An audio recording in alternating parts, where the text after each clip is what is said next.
જીવનધારા વૃદ્ધાશ્રમ પરિવાર દ્વારા વર્ષ 2012થી સિનિયર સિટીઝન ટિફિન સેવા પરમ પૂજ્ય પન્યાસપ્રવર ગુરુમાં ચંદ્રશેખર વિજયજી મહારાજ સાહેબના શિષ્ય રત્ન મુનિશ્રી હંસબોધી વિજયજી મહારાજ સાહેબની પ્રેરણાથી આ કાર્યની શરૂઆત કરવામાં આવી અને અત્યારે હાલ 68 ટિફિનો જઈ રહ્યા છે.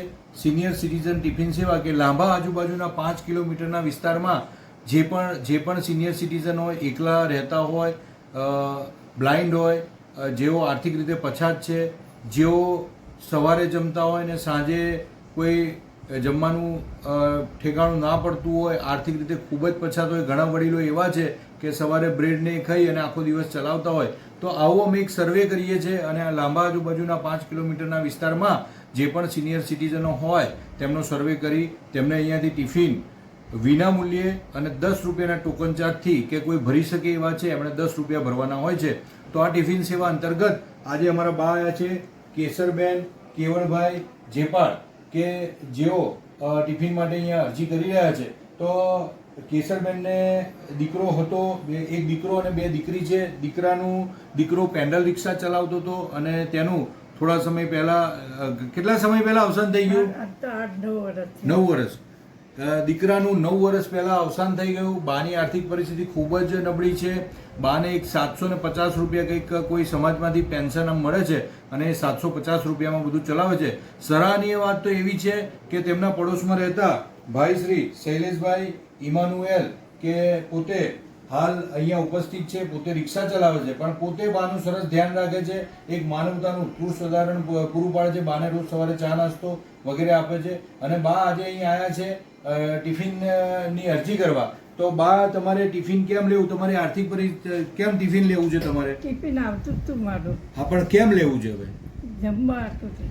જમવા આટું તકલીફ પડે છે? હા. ઘરમાં કોઈ નથી? 700 રૂપિયા આવે એમાં ચા મોરસ ને બધું લાવું અને બનાવું. એમ દૂધને લાવીને અને લાઇટ બિલ ને બધું ક્યાંથી ભરાય? લાઇટ બિલ એમાંથી થોડું રાખવું એક બાજુ મહિના સુધી. કેટલું લાઇટ બિલ આવે છે? 100 આવે, 150 આવે. બસ એટલું જ લાઇટ વાળો છે? બસ હું બંધ કરી દઉં બધું. એમ? ખાલી પંખો આવે કે ધીમો રાખું. એમ? અને છોકરીઓ મદદ કરે છે? શું કર્યું? કોઈ હાલે. કેટલા રૂપિયા? હાલે બતાવ હાલે. બસ બીજી કોઈ મદદ નથી મળતી? બરાબર. કેટલી ઉંમર થઈ તમારી? 80 બરાબર. 80 કે 81? 81 થઈ ગઈ. 81 થઈ ગઈ હે ને? અને હરો ભરો છો? ધીમે ધીમે. છોકરો શું કરતો હતો? દીકરો પગ રિક્ષા ચલાવતો હતો ને, ચક્કર આવ્યા ને પડ્યો ને એવો થઈ ગયો. અચ્છા, પછી તમારી પરિસ્થિતિ બગડી એવું છે? બગડી છે. પછી છોકરો જતો રહે તો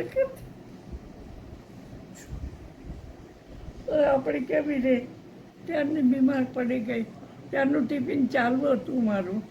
અચ્છા, અને ફરી તમે ટિફિન માટે અરજી કરો છો? તો બાને અત્યારે હાલ ભૂતકાળમાં તેઓ અહીંયા રહેતા હતા, વચ્ચે થોડો સમય માટે તેઓ તેમની દીકરીના ત્યાં ગયા, પાછા આવ્યા છે. આર્થિક પરિસ્થિતિ ઘણી નબળી છે. તો જીવનધારામાંથી જે સિનિયર સિટીઝન ટિફિન સેવા છે એમાં આવા ઘણા વડીલો છે કે જેઓને અમે એમને ટિફિનો બધાને ચાલુ નથી કરતા. આર્થિક રીતે પછાત છે, જેઓ બ્લાઇન્ડ છે, જેઓની પરિસ્થિતિ ખૂબ જ નબળી છે, તેમને અહીંયાથી વિના મૂલ્યે અને ફક્ત 10 રૂપિયાના ટોકન ચાર્જમાં અહીંયાથી ટિફિનો ઘરે પણ પહોંચાડે છે. જેઓ લેવા આવી શકે એવા છે તેઓ અહીંયા આવીને ટિફિન લઈ જાય છે. ઘણા સશક્ત બી છે પરંતુ તેમની આર્થિક પરિસ્થિતિ ઘણી નબળી છે તો તેઓ પોતે અહીંયા આવીને ટિફિન લઈ પણ જાય છે. ઘણા એવા સેવાભાવી છે અડોશ પડોશવાળા કે તેઓ ટિફિન લઈ અને તેઓ દરેક જગ્યાએ મીન્સ કે એમની આજુબાજુમાં કોઈ વડીલ રહેતા હોય એમને પહોંચાડે છે. તો આ જ અમારું જીવનધારા વૃદ્ધાશ્રમ પરિવારનું એક અંગ છે સિનિયર સિટીઝન ટિફિન સેવા. અને બાનું આજથી અમે ટિફિન અહીંયા શરૂ કરીએ છીએ. તો બા તમારું ટિફિન અહીંથી શરૂ થાય છે, તમારે 1 પણ રૂપિયો ભરવાનો નથી. તો જીવનધારા વૃદ્ધાશ્રમ પરિવારના પ્રણામ.